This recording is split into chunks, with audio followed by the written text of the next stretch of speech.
பேக்கிங்கை பார்க்கும்போது தெரிஞ்சிச்சா இன்றைக்கி பீக்கங்கை வச்சு பொரியல் ஆஸ் யூஷுவலாக நடக்கிறது தான். நம்ம வந்து பொரியலுக்கு வச்சுட்டு மிச்சத்து இருக்க தோலை வச்சு அழகாக டேஸ்ட்டாக சூப்பரான ஒரு சட்னி செய்கிறோம். அந்த சட்னி இட்லிக்கு, தோசைக்கு, சாப்பாட்டுக்கு எல்லாத்துக்குமே மேட்ச் ஆகுற மாதிரி பண்ணிடலாமா? ஃபஸ்ட்டு வடச்சட்டி வச்சு நல்லா எண்ணெய் காய்ஞ்சதுக்கப்புறம் கொஞ்சமாக வந்து பார்த்திங்கன்னா இந்த ஆல்ரெடி தோல் சீவி வச்சுருப்பீங்களா, அதை நல்லா கழுவி பேக்கிங்காய் தோலை ஃபுல்லாக ஆட் பண்ணி நல்லா வணங்கணும்.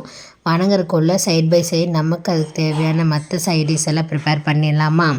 என்னென்னு பார்த்திங்கன்னா வெள்ளை உளுந்து இருந்ததுன்னா அது கொஞ்சம் தேவையான அளவு, அண்ட் தென் பச்சைக்கடலை பருப்பு, வரமிளகா நான் காரத்துக்கு 2 எடுத்துருக்கிறேன், கருவேப்பிலை, அப்புறம் வந்து சின்ன வெங்காயம் கொஞ்சம் தொளிச்சு வச்சுருக்கேன், பூண்டு ஒரு 2-3 பூண்டு பல், அவ்வளோதான். இது மட்டும்தான் இன்க்ரீடியன்ட். தேங்காய் வந்து துருவி எடுத்து வச்சுக்கலாம் சட்னிக்கு, அதுவும் எடுத்து வச்சுட்டேன்.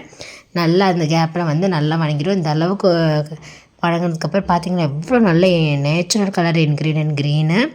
சரி, கொஞ்சம் எண்ணெய் கொஞ்சம் கூட சேர்த்து ஊற்றிட்டு அதே கடாயில் நம்ம எடுத்து வச்ச எல்லா இன்க்ரீடியன்ட் உளுந்தும் பருப்பு, பச்சைக்கடலை பருப்பு, கருவேப்பிலை, வரமிளகா, சின்ன வெங்காயம், வெள்ளைப்பூண்டு இதெல்லாம் போட்டு வணக்கிறோம். உப்பு வந்து தேவையான போது ஆட் பண்ணிக்கலாம். இப்போ வந்து வணக்கம் மட்டும் செஞ்சுட்டு சும்மா ஒரு பெஞ்சு 4 சீரகம் அதை ஆட் பண்ணிவிட்டேன். நமக்கு புளி வேணும், ஏன்னா நம்ம வந்து சட்னி வந்து புளி இருந்தால் கொஞ்சம் நல்லாயிருக்கும் உரப்பா. அப்புறம் கொஞ்சம் அரை தக்காளி, அவ்வளோதான். பெரிய தக்காளி வந்து நான் அரை போட்டேன், சின்ன தக்காளி இருந்தால் 1, அதை ஆட் பண்ணி நல்லா வணங்கட்டும். வணங்குற ஸ்டேஜில் வணங்குறதுக்கு கொஞ்சமாக உப்பு போட்டுக்கலாம், வணங்குறக்கு அளவாக உப்பு போட்டு நல்லா வணக்கி எடுத்துக்கலாம். இந்த வணங்குற ஸ்டேஜ்லேயே வந்து பார்த்திங்கன்னா ஆல்ரெடி நம்ம வணக்கி வச்சுருக்குறோம் இல்லையா தோல், அதையும் வந்து இதில் ஆட் பண்ணிடுறோம். ஆட் பண்ணி நல்லா வணக்கிறோம். இப்போ இந்த சட்னி வந்து நம்ம ப்ரிப்பேர் பண்ணி லஞ்சுக்கு வந்து கொஞ்சம் கெட்டிப்பதமாக எடுத்துக்கலாம். கொஞ்சம் தண்ணி எக்ஸ்ட்ரா சேர்த்துனிங்கன்னா தோசைக்கு எல்லாத்துக்குமே தொட்டுக்கலாம். அந்த மாதிரி வந்து நம்ம செய்ய போகிறோம். எப்போவுமே சாம்பார் பருப்புக்கு பதில் இது செஞ்சு கொடுத்தா சூப்பராக இருக்கும்.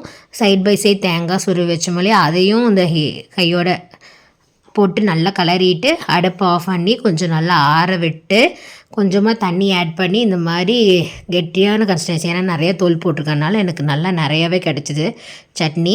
அதுக்கு எப்போ போல் ஒரு தாளிப்பு சிம்பிளாக போட்டுட்டு அதில் இந்த பேஸ்ட்டை போட்டு எவ்வளோ தேவையோ அந்த தண்ணி கலந்து, சாப்பாட்டுக்கு எவ்வளோ வேணுமோ அதுக்கேற்ற மாதிரி தண்ணி கலந்து வச்சுக்கணும், தோசைக்கு வேணுமோ அதுக்கேற்ற மாதிரி தண்ணி கலந்து வச்சுக்கணும். நான் என் ஹஸ்பண்டுக்கு வந்து லஞ்சுக்கு கொடுக்கறனால கொஞ்சமாக தண்ணி, ஏன்னா நம்ம புளி ஆட் பண்ணியிருக்கோம், கெட வாய்ப்பு இல்லை, அதனால் புளி ஆட் பண்ணால கொஞ்சம் கெட்டிப்பதமாக சாப்பாடு பரட்டுற மாதிரி எடுத்து வச்சுக்கணும்.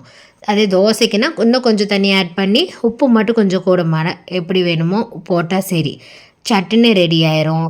சாம்பார் ரசம் பல சிம்பிளாக இந்த மாதிரி குயிக்காக பண்ணி கூட நமக்கு ஒரு நாள் வந்து ஓட்டிடலாம். இதை ட்ரை பண்ணி பாருங்கள், சூப்பராக இருக்கும், ஹெல்த்தியாகவும் இருக்கும். டாடா பாய்.